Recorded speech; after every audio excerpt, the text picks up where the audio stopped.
Praise the lord. ఈరోజు మనం ఓర్పుగా ఎలా జీవించాలో బైబిల్లో నుండి నేర్చుకుందాము. హన్నా ఎన్నో అవమానాలు, నిందలు మధ్య నలిగిపోతున్న సమయంలో తనని ఇబ్బంది పెడుతున్న పెనిన్నాతో గొడవ పడకుండా మౌనంగా ఓర్చుకుంది. మనుషుల దగ్గర కాకుండా దేవుని దగ్గర తన బాధను చెప్పుకుంది. తన హృదయ వేదనంతా ఆయన సన్నిధిలో కుమ్మరించుకుంది.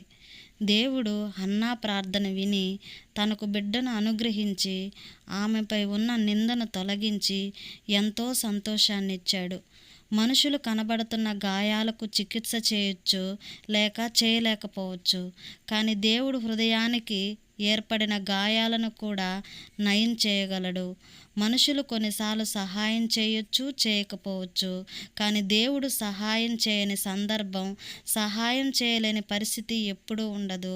ఆయనకు అసాధ్యమైనది ఏదీ లేదు. కాబట్టి అన్ని విషయాల్లోనూ ఓర్పు కలిగి యేసయ్యపై ఆధారపడు.